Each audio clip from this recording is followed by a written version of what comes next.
Wow, I can't believe it. I'm actually doing this. Hold on, let me get my script. Hi, I'm back. It's been a while and the algorithm has probably forgotten that I exist, but I think I'm kind of coming back to doing videos again. Something came up on Threads that I wanted to talk about, so I'm kind of easing my way back into making videos. I've been away for a while now. I think it's about 4 months, maybe 5 months. But I've had a bit of a time off from this, doing teaching and mostly grading about 400 papers. Today, I do actually have something that I just thought, I really want to talk about, and I can't face grading any more papers. So let's get into it. So, what's brought me back is this unfolding discourse on Threads today around first person perspective in fiction. This popped up in my feed, shared by Joan Westenberg and a couple of other people as well. Ellie DiGiulio also shared it. And this is basically two people on the hell site known as X discussing their reactions to first person perspective in fiction. There are a lot of discourses, there's a lot of discourse around POV in fiction from the author perspective and from the reader perspective. Some people hate one, some people love it. That's the only thing they'll read. This one is really specific and interesting, and so I thought I would do an unnecessarily deep dive into the background to this and some thoughts that I had. So it starts with Angry Angry Hippie says, "This is the biggest reason I hate first person. If I'm reading a book and the protagonist is talking about some I while doing the most mind-numbing bullshit," I do apologise, my cat has joined the chat. I will start again. Angry Hippie says, "This is the biggest reason I hate first person. If I'm reading a book and the protagonist is talking about some I while doing the most mind-numbing bullshit, I'm tossing the book in the trash because I would never make that decision." Bus Animation says, "Oh my god, thank you. There's nothing more annoying than first person and it's a terrible character. I did not arrive at the frat party wearing no panties. That barnyard animal did, and she's making a mess on all the furniture." Closes book. These are rich texts. It's very tempting to get into instant judgment. I'm really curious and fascinated about this. I didn't realize people were having this kind of reaction to reading, but hey, it's a big world. There's quite a lot to unpack, and partly to do with the commenters apparently not understanding how fiction works, but also to do with relatability and this kind of friction, this discomfort that you can experience when you're dealing with a protagonist that does really out-of-pocket things. That's actually a huge part of fiction that I want to get into as well. Now, I did write a short Threads mini essay with my first thoughts, and I wanted to expand on that. And hence, that's why I decided to come back and talk about it out loud for the first time in a while. So, the first thing I'm curious to know more about this experience of reading is whether this is new. Now, BookTok has led to a rise in social reading and the discussion of reading practice that we haven't really had before outside of academic spaces. Weird side note here, as part of my research, I have dropped into a study of reading. This is a little bit strange. I didn't really expect to get here. During my master's, I had thought about studying reading in the ancient world because it worked very differently to how it works now. So I have been looking at that again because it turns out that the texts that I work with that are magical texts might have been read for pleasure. And that has this kind of interesting twist on it. So I'm going to come back to that, I think, at the end, because what we're really talking about is reading now, which is a very different phenomenon to how it was in the ancient world. But I just wanted to kind of say that this has kind of got some crossover with the work that I've been doing and thinking about the imagination and how we relate to texts and how people in the ancient world relate to texts and how that relates to point of view. Anyway, that is kind of a separate thing. So the commenters are trying to understand what's going on with these OP and their first reactions. So is this a lack of media literacy? Is this two people who have just started reading because it's a trend, because it's something everyone's doing? That's just something that they're not comprehending the conventions. They haven't done English classes, media literacy since they were like 12 or 13, and they weren't able to understand it. Social media gives us an insight into personal experience on a level we've never actually had before.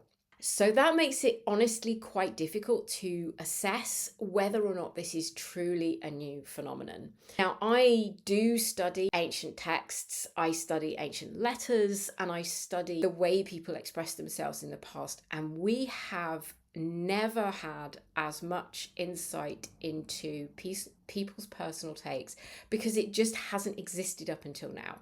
I mean, imagine if we'd had Roman Egyptians with book talk. Oh my God, what that would be like. Everyone discussing Apuleius is the golden ass out of the window, just insane. Anyway, it's really hard to judge, and I think I'm curious. I'm being really hesitant here because I saw a lot of comments discussing this and saying this is because of changes in the educational system. This is something to do with people growing up now. They have so much access to screens and social media, book talk, etc., etc. This is just people who are jumping into reading, who've never done reading before and are new to it. They haven't practiced it. They're not really understanding that reading is something that often you have to do with some sort of conscious attention. Just to give you some awareness, I will be referring to this wonderful book a little bit, which is Karen Littau's Theories of Reading, which is actually about the body and reading over time. But we have to start with a bit of an anecdotal account, because I grew up in the 1980s and the 1990s as somebody who just read absolutely voraciously. I grew up in a household where we just had books everywhere. My mother had worked in publishing and she had tons and tons and tons of Penguin classics. So I grew up reading everything from Emile Zola, Dostoevsky, Solzhenitsyn, through to Tom Sharp, everything that was just out there. So my parents are both great readers. So I came up reading, and that meant that I understood reading as something that you could do both as a form of light entertainment, as just something that you have a book with you at all times. And if you're waiting for the bus, you read. If you're on the bus, you read. If you are in a restaurant and you're bored, you do reading. I got that. And then on the other hand, I was really fascinated by subtext. I was really fascinated by the way that when you read, you can read on multiple levels. You can dissect texts. You can find hidden meanings. That also fascinated me. But I also went to a really rough comprehensive school, and I was mocked and bullied for reading all the time. I remember a standout conversation when I was about 12 or 13, and I was reading Dirk Gently's Holistic Detective Agency by Douglas Adams. It remains one of my favorite books. And somebody came up to me and said, "How can you laugh at that? Books can't be funny." And this is why I'm slightly skeptical of the idea that this is new. And it's entirely anecdotal, obviously, but if Book Talk landed when I was midway through high school and a ton of people picked up reading because it suddenly became popular, I suspect many of them would have struggled with understanding the texts and understanding the separation between point of view, simply because they hadn't been exposed to texts to that degree. We did read in English class. It was a struggle. I would read ahead and I would get lost, and then I'd get told off by the teacher because he would say it was my turn to read aloud, and obviously I was miles away in a different book or whatever. I got told off because I refused to do book reviews of the official books we were reading because I found them boring, and that is going to make me sound like such a snob. But I understood that I was surrounded by people who didn't grow up with books. They weren't encouraged to read. And as such, they were being denied skills in a way that they couldn't engage with reading on that level. And if reading is difficult, if it is a hard task, if that is, it's not something you enjoy doing because you're having to negotiate with words all the time, it's difficult to pick up meanings, it's difficult to pick up twists on phrasing. So you do end up saying stuff like, how on earth can you find a book funny? Because a book is something that I read because I have to, because someone's told me to, and I'm never going to do it. Reading is practice, essentially. The more you do of it, the better you get at it. And I don't think we really appreciate that as a culture. So all that being said, our two commenters might find the skill of reading easy, so they might be kind of processing words, but misunderstand who the I is in fiction because they haven't had that opportunity to kind of interrogate texts at all. And when you read first person books, obviously, I mean, everyone in the comments knows, you're not reading your own diary. This isn't you just doing different things, nor are you reading yourself inserted into a story made up for you by somebody else. I mean, on a practical level, authors can't do that. So I can't write a story in first person present tense or first person past tense and have that be you. If it's read by, let's say 1,000 readers, wow, dream come true. That's not actually, I can't do that because that's 1,000 different people.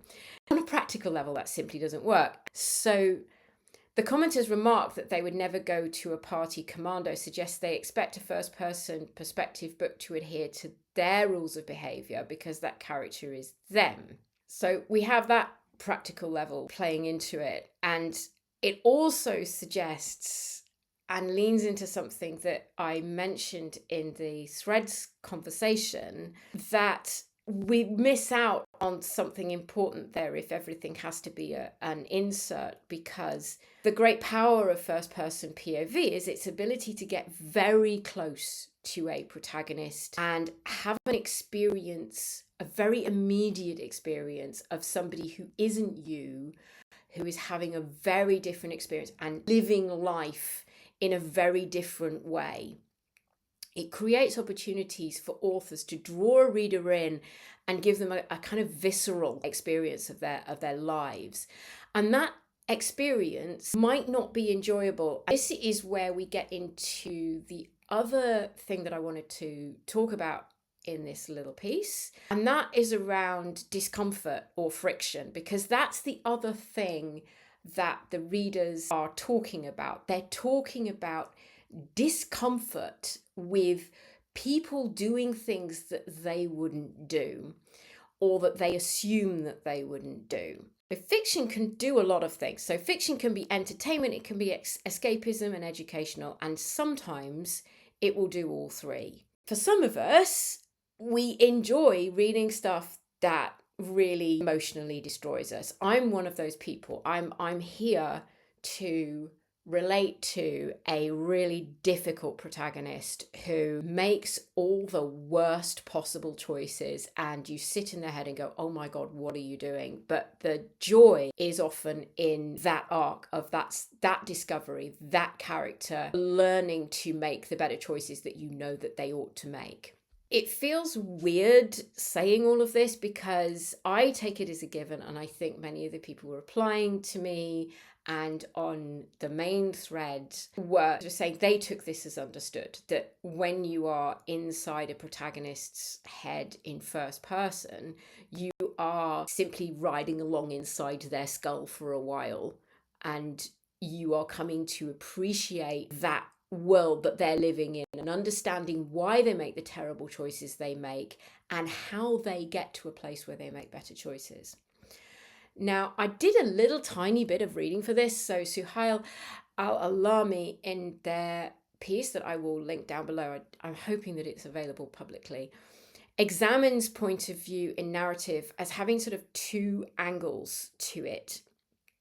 Because in fiction, the I is providing the reader with a window into this interior world of the protagonist, but also developing an emotional connection to that antagonist. Now, according to Karen Littau, who studies bodies and reading, we often read, especially fiction, with bodies and emotions, with our body. We experience reading, I keep saying the word viscerally, but that's what I mean, with the emotions and senses first. We react to that. The commenter saying, oh my God, you know, this person goes to a frat party commando. Oh my God, I would never do that. That is the discomfort, the experience that actually authors are trying to create in the reader, especially in the first part of a book. We're trying to get you to go, look at this person making terrible choices. Come along with this person while they learn to stop doing these terrible things. And, you know, I think honestly, going commando, you know, I have done that. Not to frat parties, but I've gone to clubs. Me in Australia after getting my first PhD. Okay, so you're in this state, Al-Alami discusses this, of being, you're simultaneously inside someone else's head, having their experiences almost as if you were them. They are mapping onto you, in a sense. Both Littau and Al-Alami make this point that fiction is kind of mapping onto your body someone else's experiences. So you become entangled with the protagonist, and that can create a range of experiences, which, this is going off script, incidentally is why things like trigger warnings and content warnings are so important, because that mapping and that entanglement can be so intense. It is really important to kind of share where that might go too far, where readers need to be able to understand and make clear choices about what they are reading well in advance of that.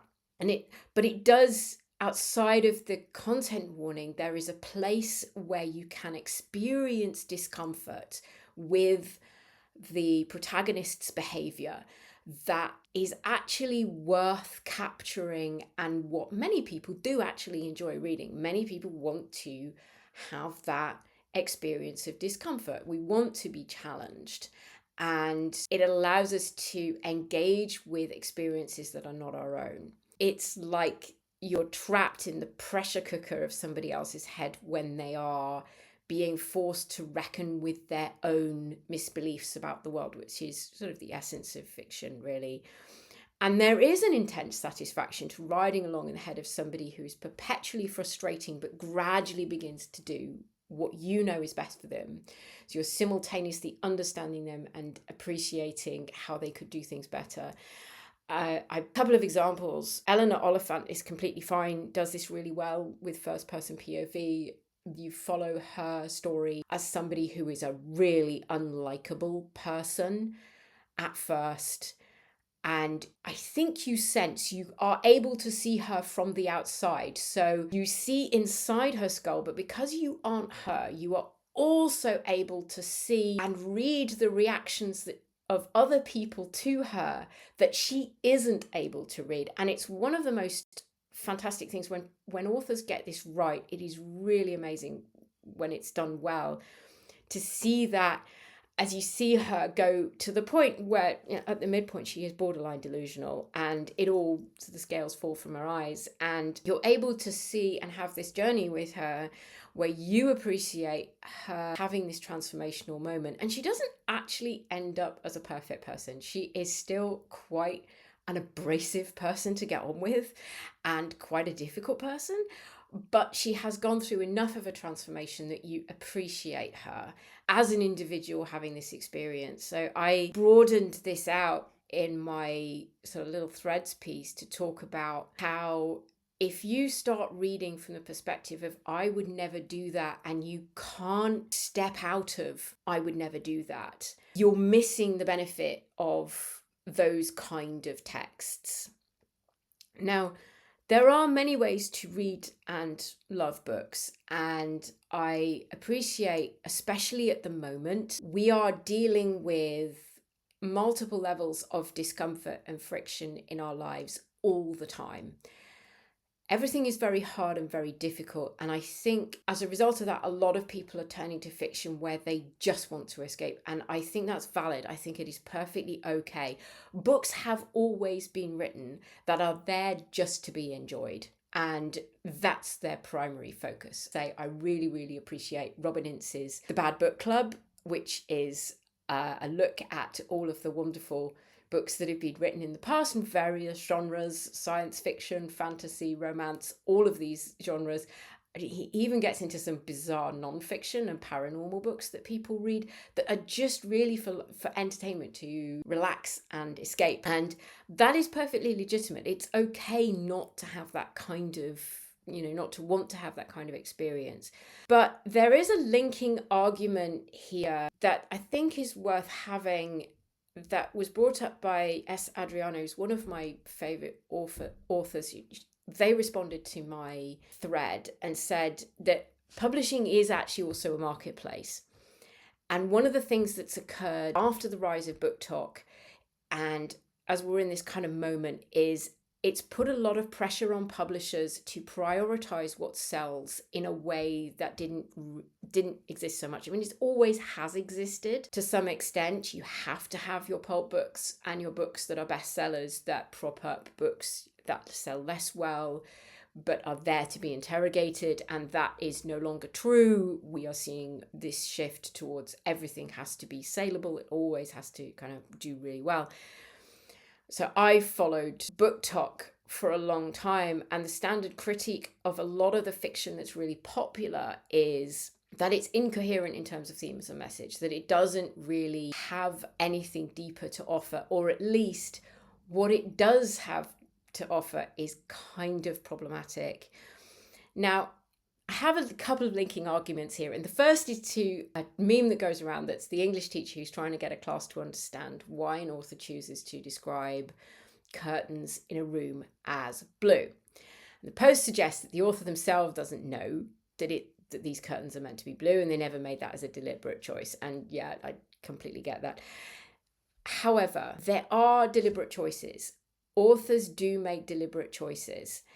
And being an author, I know some of the choices that I make are going to be deliberate. I am trying to get you to think about things. I am trying to get you to consider some things. I'm exploring themes. I'm not necessarily telling you to think a particular way, but I am wanting to interrogate particular ideas. But because I live in a culture and I'm deeply embedded in a culture, and this goes to Roland Barthes and Michel Foucault arguing over the death of the author, is I will also reproduce particular aspects of my culture unconsciously, and I can't eliminate that from my writing. So that also exists. And this comes into the discussions around romanticy, often reproduces conservative narratives around heteronormativity and marriage, because what we create as humans will always carry messages that we both intend and those that we don't. And that has to be layered into a conversation by readers saying that they don't want to have to interrogate those messages because this is their escapist read. Now, that is absolutely fine. You don't have to interrogate everything you read. I could do more,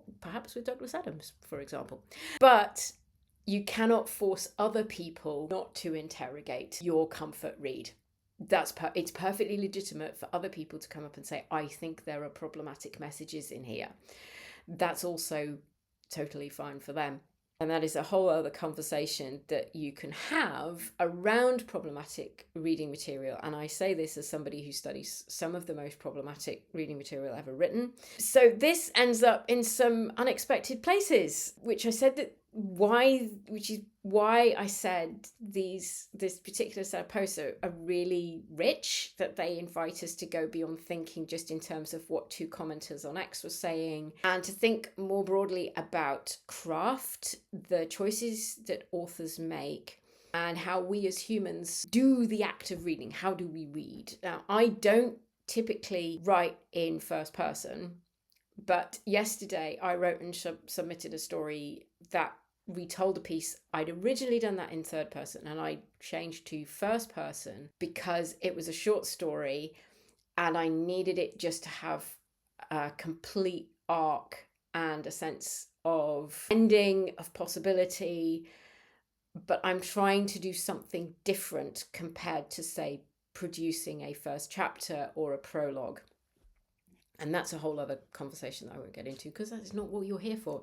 Several commenters in Jones and others' threads on this were suggesting that the two commenters had got confused over POVs and were thinking of a first-person protagonist as being almost like the equivalent of the second-person protagonist in Choose Your Own Adventure books. And that's probably the most accurate way of thinking about it, that they are positioning themselves in that. And honestly, you have to be prepared to look at yourself in a particularly dark light, to be prepared to see yourself making terrible decisions if you want to read a good book doing that. But if they're doing that, there's also, like I mentioned, that the second person, which is much rarer, it does occur in Choose Your Own Adventure books, and it also occurs in fiction, where it can either be a protagonist speaking directly to the reader, breaking the fourth wall. It can be the narrator talking to the protagonist and describing what the protagonist is doing, and doing this really interesting thing around describing what the protagonist is doing at the same time as making judgments, very often from a future perspective. And Mary Carr does this in The Liars Club, less to some extent, and more in Cherry, which is the sequel. But we also have other texts where this occurs. N.K. Jemisin also uses it in the fifth season series, and she uses it very effectively. And then you have mothers talking to children, or children talking to their parents. It's an opportunity to examine relationships, all of which is a side note. And that gets me on to the final thing I was going to talk about, which is purely for people who are interested in the ancient magic side, is that I started working on a piece for an edited volume, and I was going through some of the latest research on the texts that I study. They are all written in the second person. They are all instruction manuals for completing magical rituals and procedures. And they say, things like, at midnight, you go to a tomb and you do this, you take this, very often written in the imperative. So take this thing and do this. And the later texts, especially, we think were being read for pleasure. And in the ancient world, you have to understand that reading for pleasure wasn't something that you did silently off in a corner by yourself. It was something that was almost a group activity. Households would have a servant, potentially an enslaved person who was literate, who did the reading, and they read for a group. It was maybe read at a party. And these texts were being read as kind of entertainment, which throws a whole new light onto what they were actually reading and how they were engaging with those texts and how they imagined them and what they were doing with them. So that has opened up a whole can of worms, which is why that research drastically slowed down, because from the material that I've been looking at, it seems that these texts were being consumed in a really different way. So that was something that I wanted to bring in, is that reading can have this really strange twist to it. The best way I can describe it is if you got together a whole bunch of people and one person read aloud recipes to each other. It's not entirely accurate, but that's as close as we can get. I think it's really fascinating to be someone who's a long-time reader, seeing these statements come up. And I didn't actually go onto X. Potentially I should have gone onto X and seen what else they were saying, because that would have allowed me to be more comprehensive in this analysis. I can't go on X. I absolutely not. It's just too awful. I don't want to run the risk of seeing what exists on there right now. But I did want to have a bit of a conversation around this idea of tackling discomfort in reading, and this idea that either this is new and this is new people coming into reading, or this has always existed and we just don't know that it has always existed because we simply didn't have access to as much interiority from people as we do today. Anyway, I will now finish with a little bit for my patrons, because this is going out on early release for people who subscribe.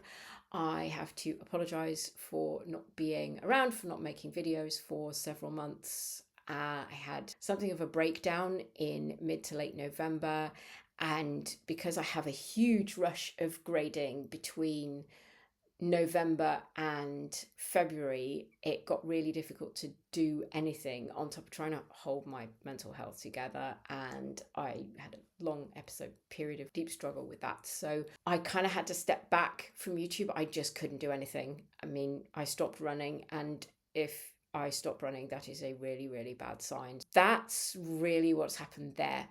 I have a couple of plans for more videos. I was going to act those plans today. I am going to do that next week. I am working with a curator at the Manchester Museum, and I am going to go and interview him about his project on reconstructing faces from Greco-Roman Egypt, if you're interested in that. And I am also going to do something at the museum where we're going to have a look at some of the little terracotta figurines that I work with. So that is the plan for the next couple of weeks. Obviously, if you are interested in more book drama hot takes, if you want to find out where this fiction is going, because I just woke up one day and thought, I have 12 hours to meet a deadline. If you're interested in that, I will keep you updated. Otherwise, thank you very much for watching and for all your support. And I will see you next week.